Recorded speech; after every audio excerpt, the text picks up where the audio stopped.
4 जून 2024 ये एक ऐसा डेट है ना जो बहुत सारे लोगों के दिमाग में बहुत टाइम तक रहेगा, क्योंकि इस डेट को ना दो चीजें हुई हैं। सबसे पहली चीज, स्टॉक मार्केट एक दिन के अंदर में ही 8% तक नीचे गिर चुका था। दूसरी चीज, जो एनडीए की गवर्नमेंट है ना, ये हो सकता था कि चेंज हो जाए क्योंकि बहुत ज्यादा कंपटीशन था 4 जून को। बट ये जो दोनों चीजें हुई है ना, ये केवल 4 जून तक ही सीमित थी। 4 जून के बाद दोबारा पुराना ही सिनेरियो आ चुका है। मार्केट एक बार फिर से अपना रफ्तार पकड़ लिया है। अगर मैं बात करूं 5 जून की, तो मार्केट लगभग 3.5% तक ऊपर भाग गया था। 6 जून को बात करूं तो लगभग 1.5% से ऊपर गया था।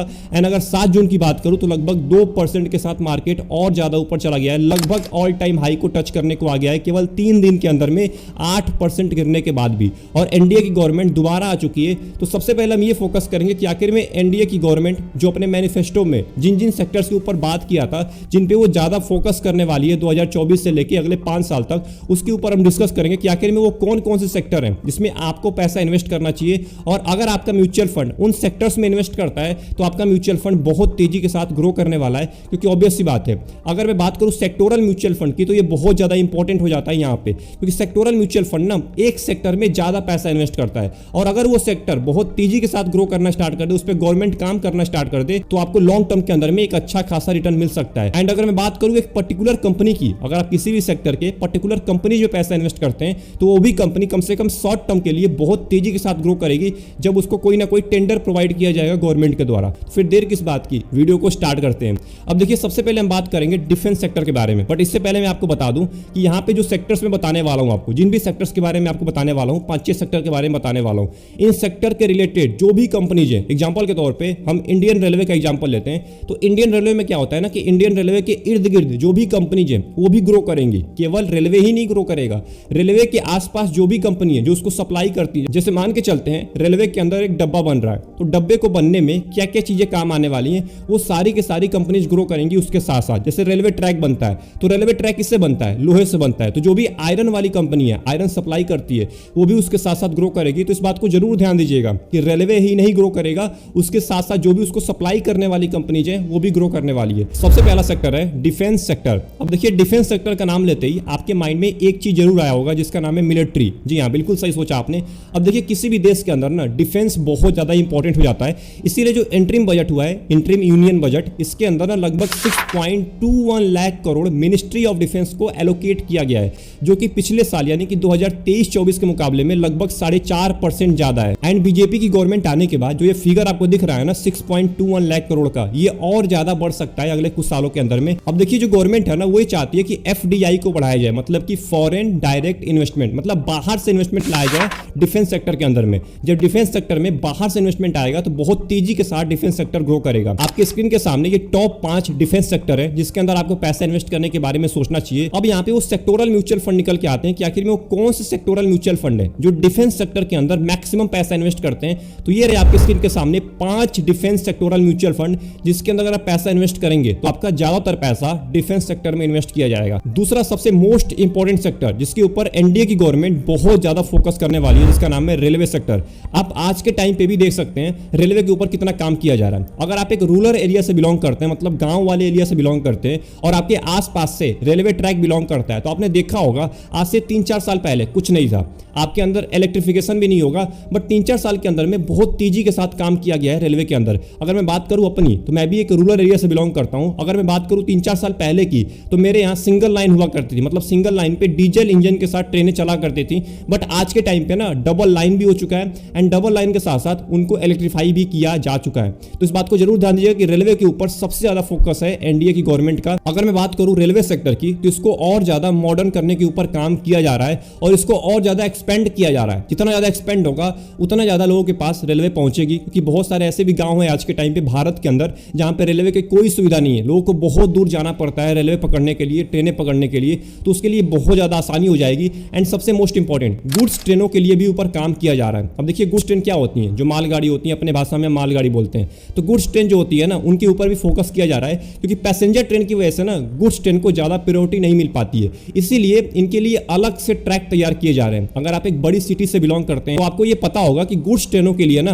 अलग से लाइन बनाई गई है, उनके लिए अलग से चीजें बनाई गई हैं, केवल उस पर गुड्स ट्रेन ही चलती हैं। तो इसके ऊपर ज्यादा फोकस किया जा रहा है, गुड्स ट्रेन को और ज्यादा बढ़ाया जाएगा और उनके लिए अलग से ट्रैक बनाया जाएगा। अगर हम बात करें नेशनल रेल प्लान की, तो 2030 तक ये एम किया जा रहा है कि रेलवे के ऊपर अंदर ना लगभग 50 लाख करोड़ रुपए इन्वेस्ट किए जाएंगे रेलवे को और ज्यादा डेवलप करने के लिए। अब थोड़ा सा हम ये देख लेते हैं कि आखिर में जो बीजेपी की मैनिफेस्टो है, मतलब जो मैनिफेस्टो लेके आई थी इलेक्शन से पहले, उसके अंदर रेलवे को लेके क्या बताया गया है। अगर हम बात करें मैनिफेस्टो की तो सबसे पहले ही आप देख सकते हैं यहाँ पे लिखा गया है बिल्डिंग वर्ल्ड क्लास स्टेशन, यानी कि लगभग 1300 प्लस रेलवे स्टेशन को वर्ल्ड क्लास स्टैंडर्ड का रीडेवलप किया जा रहा है। दूसरे नंबर पे आप देख सकते हैं expanding coverage of new age train, मतलब कि जो वंदे भारत हो गई, अमृत भारत हो गई, नमो भारत हो गई, इसको बहुत अच्छे लेवल पे डेवलप किया जा रहा है, मैन्युफैक्चर किया जा रहा है। तीसरे नंबर पे आप देख सकते हैं वंदे स्लीपर ट्रेन को भी बहुत ज्यादा लॉन्च किया जा रहा है। चौथे नंबर पे high frequency train for regional connectivity, RRTS हो गया दिल्ली से मेरठ, और भी बहुत सारी चीजें जिसको बढ़ाई जा रही हैं। एक्सपेंडिंग मेट्रो नेटवर्क, लगभग 20 प्लस सिटी में मेट्रो को और ज्यादा इनिशिएट किया जाएगा, इसको और ज्यादा बढ़ाया जाएगा। एक्सपेंडिंग बुलेट ट्रेन, अब देखिए बुलेट ट्रेन के ऊपर भी काम किया जा रहा है पिछले कुछ सालों से। आप देख सकते हैं जो अहमदाबाद से मुंबई वाली लाइन है, इसके ऊपर और ज्यादा काम किया जा रहा है। आई होप आपको ये समझ में आ गया होगा कि रेलवे सेक्टर एक देश के लिए कितना ज्यादा इंपॉर्टेंट होता है। ये बहुत ही चीप ऑप्शन होता है लोगों के लिए, लोगों को ट्रेवल करने के लिए। अगर लोगों को इमरजेंसी में भी जाना है ना तो बहुत ही चीप ऑप्शन होता है रेलवे। तो अगर हम बात करें रेलवे सेक्टर के अंदर में वो कौन सी टॉप 5 कंपनी है जो आगे ग्रो कर सकती हैं, तो आपके स्क्रीन के सामने ये टॉप 5 कंपनी रेलवे सेक्टर के अंदर में। अगर आप चाहते हैं कि रेलवे के साथ साथ आपका पैसा भी ग्रो करे तो आप इसके अंदर पैसा इन्वेस्ट कर सकते हैं। और अगर बात करें सेक्टोरल म्यूचुअल फंड के बारे में कि आखिर में वो कौन से म्यूचुअल फंड है जो रेलवे सेक्टर के अंदर पैसा इन्वेस्ट करते हैं, अपने मैक्सिमम पैसा को इन्वेस्ट करते हैं, तो ये रहे आपके स्क्रीन के सामने टॉप 5 म्यूचुअल फंड जो कि रेलवे सेक्टर्स के अंदर सबसे ज्यादा पैसा इन्वेस्ट करते हैं। तो अगर आप चाहते हैं कि म्यूचुअल फंड के थ्रू आप रेलवे सेक्टर्स के अंदर पैसा इन्वेस्ट करें तो आप इसके अंदर जा सकते हैं, आप इसके अंदर पैसा इन्वेस्ट कर सकते हैं। अगर आप ऑलरेडी पैसा इन्वेस्ट करते हैं इन फंड्स के अंदर तो बहुत ही अच्छी बात है, आपका पैसा रेलवे के साथ साथ ग्रो करने वाला है। तीसरा सेक्टर जिसके ऊपर एनडीए गवर्नमेंट ज्यादा फोकस कर सकती है, जिसका नाम है ऑयल एंड गैस सेक्टर। अब देखिए जो सेक्टर है ना, ये बहुत ही पुराना सेक्टर है और बहुत ही कॉस्टली सेक्टर है, क्योंकि ये चीजें इंपोर्ट की जाती हैं। आपको ही पता है ऑयल एंड गैस बाहर से ही इंपोर्ट किया जाता है, इसीलिए देश के अंदर सारी चीजें महंगी मिलती हैं ऑयल एंड गैस के रिलेटेड। अब जो गवर्नमेंट है ना, जो एनडीए की गवर्नमेंट है, ये चाहती है कि जो पॉलिसी है भारत के अंदर, जो कंपनीज है भारत के अंदर, उनको ज्यादा प्रमोट किया जाए, उनको ज्यादा छूट दिया जाए कि जो भारत के अंदर प्रोड्यूसिंग होती है ऑयल एंड गैस की, उसको ज्यादा से ज्यादा बढ़ाया जा सके। अब इसके वजह से ना इंपोर्ट की जो डिपेंडेंसी होगी वो बहुत ज्यादा कम हो जाएगी। अगर हम बात करें हेल्प की, यानी कि hydrocarbon exploration and licensing policy, जिसको बोलते हैं हेल्प जो है ना, इसका ये मोटिव है, इसका ये ऑब्जेक्टिव है कि देश के अंदर जो कंपनीज है, जो प्राइवेट कंपनी है, इनको ज्यादा से ज्यादा प्रमोट किया जाए कि देश के अंदर ही प्रोड्यूस कर पाए ऑयल एंड गैस। एंड अगर बात करें प्रधानमंत्री गंगा योजना यानी कि पीएमयूजी प्रोजेक्ट के बारे में, तो इसके तहत लगभग 2655 किलोमीटर का कंस्ट्रक्शन किया जा रहा है, जिससे house hold, industry, power plant के अंदर नेचुरल गैस को आसानी से डिलीवर किया जा सके। तो आई होप आपको यह समझ में आ गया होगा कि ऑयल एंड गैस देश के लिए कितना ज्यादा इंपॉर्टेंट है। आपके घर में जो गैस आता है, एलपीजी आता है, वो भी इंपोर्ट करके ही आता है। आप ये मत समझिएगा कि वो भारत के अंदर बनता है, मैक्सिमम आता है इंपोर्ट करके। इसीलिए गवर्नमेंट ये चाहती है ना कि देश के अंदर जो कंपनी है, जो प्राइवेट कंपनी है, जो ऑयल एंड गैस अच्छे तरीके से प्रोड्यूस कर पा रही है, उसको ज्यादा प्रमोट किया जाए। जब इसको प्रमोट किया जाएगा तो ऑयल एंड गैस सेक्टर बहुत तेजी के साथ ग्रो करने वाला है। तो ये रहे आपके स्क्रीन के सामने ऑयल एंड गैस सेक्टर के सारे स्टॉक, टॉप 5 स्टॉक्स हैं जिसके अंदर अगर आप पैसा इन्वेस्ट करते हैं तो ऑयल एंड गैस सेक्टर जैसे जैसे ग्रो करेगा वैसे वैसे ये कंपनीज भी ग्रो करेंगी, क्योंकि ये इसके रिलेटेड ही ये कंपनी काम करती है ऑयल एंड गैस के रिलेटेड। अगर हम बात करें म्यूचुअल फंड की, सेक्टोरल म्यूचुअल फंड की, कौन कौन से ऐसे म्यूचुअल फंड है जो ऑयल एंड गैस सेक्टर के अंदर मैक्सिमम पैसा इन्वेस्ट करते हैं, तो ये रहे आपके स्क्रीन के सामने top 5 oil and gas sector वाले म्यूचुअल फंड, जिसके अंदर अगर आप पैसा इन्वेस्ट करते हैं तो आपका पैसा ऑयल एंड गैस सेक्टर के अंदर इन्वेस्ट किया जाएगा। चौथा सेक्टर है जो आज के टाइम पे बहुत ज्यादा ट्रेंड पे चल रहा है, जिसका नाम है स्टार्टअप सेक्टर। अब देखिए आज के टाइम पे जिसको देखो वो बोल रहा है कि मेरे को स्टार्टअप करना है। 2014 से पहले इसका नामो निशान नहीं था, और 2014-15 के बाद देश के अंदर स्टार्टअप होना बहुत ज्यादा कॉमन हो गया। अगर हम बात करें नेस्कॉम के डेटा के हिसाब से तो 2021 के अंदर में, केवल 2021 के अंदर में जो इंडियन स्टार्टअप है ना, वो लगभग $10 बिलियन रेज कर चुकी है। $10 बिलियन, जो कि बहुत ज्यादा इंपॉर्टेंट होता है केवल एक साल के अंदर में। अब ये जो $10 बिलियन रेज किया गया है, इसके अंदर सबसे ज्यादा नाम आता है एडटेक का, इसके अंदर नाम आता है फिनटेक का, इसके अंदर नाम आता है हेल्थ टेक का।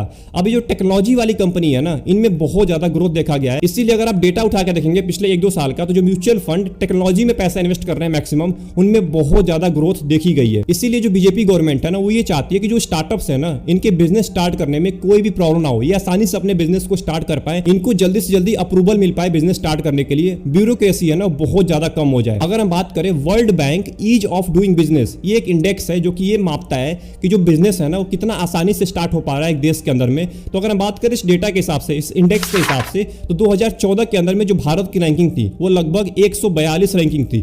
बट बात करें 2021 के अंदर में तो ये रैंकिंग आ चुकी है 63 नंबर पे, जो कि बहुत ही अच्छी बात है। 142 से 63 नंबर पे, इसका मतलब स्टार्टअप सेक्टर बहुत तेजी के साथ ग्रो कर रहा है। अकॉर्डिंग टू INC 42 मीडिया के हिसाब से भारत के अंदर ना 2030 तक लगभग 1,80,000 स्टार्टअप लॉन्च किए जा सकते हैं, जिसके अंदर 280 यूनिकॉर्न बन सकते हैं, जिसकी वैल्यू होगी $1.5 ट्रिलियन, जो कि बहुत ज्यादा है 2030 तक। अगर आप सोचिए इतना ज्यादा अगर यूनिकॉर्न बन के निकलते हैं तो कितना ज्यादा टेक्नोलॉजी सेक्टर ग्रो करने वाला है अगले कुछ सालों के अंदर में। ये रहे आपके स्क्रीन के सामने टॉप 5 कंपनीज जो कि टेक्नोलॉजी यानी कि स्टार्टअप सेक्टर के अंदर आपका पैसा इन्वेस्ट करती हैं। अगर बात करें म्यूचुअल फंड की, जो म्यूचुअल फंड आपके ज्यादातर पैसे को टेक्नोलॉजी सेक्टर के अंदर पैसा इन्वेस्ट करेंगे, तो ये रहे आपके स्क्रीन के सामने 5 सेक्टोरल म्यूचुअल फंड जो कि आपके पैसे को मैक्सिमम टेक्नोलॉजी सेक्टर में इन्वेस्ट करेंगे। अब बात करने वाले हैं अपने आखिरी सेक्टर के बारे में, जिसका नाम है PSU बैंक। अब देखिए बहुत सारे लोग PSU बैंक का नाम सुन के बहुत ज्यादा खुश हो गए होंगे, क्योंकि पिछले कुछ सालों से ना PSU बैंक के अंदर बहुत अच्छा खासा काम किया गया है, इसीलिए जो स्टॉक्स हैं PSU बैंक के वो बहुत तेजी के साथ ग्रो किए हैं। अगर आप ये डेटा देखेंगे, आप एक बार जरूर पढ़िए इस चीज को, यहाँ पे साफ साफ लिखा गया है, the BJP government has been actively reforming PSU banks over the past years. Their effort include recapitalisation, improving governance and enhancing digital banking infrastructure. मतलब जो डिजिटल बैंकिंग के सिस्टम है उसको और ज्यादा बढ़ाया जाए, क्योंकि आप देख सकते हैं पिछले कुछ सालों के अंदर में डिजिटल बैंकिंग का जो सिस्टम है ना बहुत ज्यादा बढ़ाया जा चुका है। जो आप देख सकते हैं आज के टाइम पे आप ऑनलाइन पेमेंट करते हैं, इसको और ज्यादा प्रमोट किया जा रहा है, इसको और ज्यादा UPI के माध्यम से प्रमोट किया जा रहा है। अगर बात करें 3 इंपॉर्टेंट पॉइंट की PSU बैंक के अंदर, सबसे पहला इंपॉर्टेंट पॉइंट है जिसका नाम है इंप्रूव एसेट क्वालिटी। आपने सुना होगा नॉन परफॉर्मिंग एसेट के बारे में, यानी कि जो भी डेट मतलब कि जो भी उधार होता है जो 90 दिन से ऊपर हो जाता है उसको हम बोलते हैं नॉन परफॉर्मिंग एसेट। इसके ऊपर जो गवर्नमेंट है NDA की वो ज्यादा एड्रेस करने वाली है। दूसरा मोस्ट इंपॉर्टेंट पॉइंट है PSU बैंक के अंदर, उसका नाम है बेटर फाइनेंशियल हेल्थ, मतलब कि जो देश के अंदर फाइनेंशियल हेल्थ है उसको और ज्यादा बेटर किया जाए। तीसरा मोस्ट इंपॉर्टेंट पॉइंट है PSU बैंक के अंदर, उसका नाम है इंक्रीज्ड लेंडिंग कैपेसिटी, मतलब कि जब भी आप पैसे का लेन देन करते हैं, उधार लेते हैं, किसी को देते हैं, वो आसानी से उस प्रक्रिया को किया जा सके बैंक के द्वारा। बैंक होता है ना, बैंक लोन प्रोवाइड करता है, उस चीज को अच्छे से और ज्यादा आसानी से किया जा सके, लेंडिंग कैपेसिटी को और ज्यादा बढ़ाया जा सके। तो इसके ऊपर ज्यादा फोकस रहेगा NDA गवर्नमेंट का, जो कि बहुत ही अच्छी बात है देश के लिए। पैसे का लेन देन करना बहुत ही आसान हो जाना चाहिए। तो ये रहे आपके स्क्रीन के सामने PSU बैंक के रिलेटेड टॉप 5 कंपनी, जिसके अंदर अगर आप पैसा इन्वेस्ट करते हैं तो अगले कुछ सालों में बहुत तेजी के साथ ग्रोथ देखा जा सकता है। अगर बात करें म्यूचुअल फंड की, सेक्टोरल म्यूचुअल फंड की, जो कि PSU सेक्टर के अंदर ज्यादा पैसा इन्वेस्ट करते हैं, तो ये रहे आपके स्क्रीन के सामने टॉप 5 सेक्टोरल म्यूचुअल फंड, जिसके अंदर अगर आप पैसा इन्वेस्ट करते हैं तो आपका पैसा मैक्सिमम PSU बैंक के अंदर इन्वेस्ट किया जाएगा। तो इस पूरे वीडियो को बनाने का केवल मेरा एक ही मोटिव था कि आपको एक बात समझ में आ जाए कि NDA की गवर्नमेंट आने के बाद कौन कौन से सेक्टर के ऊपर ज्यादा फोकस किया जा सकता है। क्योंकि ऑब्वियस सी बात है, जब गवर्नमेंट नहीं आई थी तब इसके ऊपर ज्यादा फोकस किया जा रहा था। तो अब सोचिए जब फिर से इंडिया की गवर्नमेंट आ चुकी है तो ये सेक्टर्स बहुत तेजी के साथ ग्रो करने वाले हैं। अगर आप इसमें पैसा इन्वेस्ट करने के बारे में सोच रहे हैं तो आप लंबे टाइम के लिए आइए, आप मेरी बात सुन के या किसी और की बात सुन के आंख बंद करके किसी भी कंपनी के अंदर, किसी भी म्यूचुअल फंड के अंदर पैसा ना इन्वेस्ट कर दीजिए। सबसे पहले आपको यह देखना पड़ेगा कि आपका रिस्क क्या है, आपका गोल क्या है, उसके हिसाब से आप पैसा इन्वेस्ट करिए। मैंने आपको इसलिए इन कंपनीज के बारे में, इन म्यूचुअल फंड के बारे में बताया कि ये ग्रो कर सकता है। मैं आपको ये नहीं बोल रहा हूं कि ग्रो करेगा ही करेगा, ये ग्रो कर सकता है, क्योंकि सेक्टर्स जो है ना बीजेपी के मैनिफेस्टो में था। जब मैनिफेस्टो में था तो ऑब्वियस सी बात है इनके ऊपर बीजेपी काम करेगी। अगर बीजेपी काम करेगी तो सेक्टर्स ग्रो करेंगे, जब सेक्टर्स ग्रो करेंगे तो आपका पैसा भी ग्रो करने वाला है। तो आई होप आपको ये पूरी वीडियो पसंद आई होगी। अगर आपको इस पूरे वीडियो में कुछ भी समझ में आया, वीडियो को लाइक कर दीजिएगा। एंड आप किस सेक्टर के अंदर पैसा इन्वेस्ट करते हैं या इन्वेस्ट करने के बारे में सोच रहे हैं, कमेंट बॉक्स में जरूर टाइप करिएगा। मिलते हैं एक और इंपॉर्टेंट वीडियो में एक और इंटरेस्टिंग टॉपिक के साथ। तब तक के लिए अपना ध्यान रखिए। Best of luck.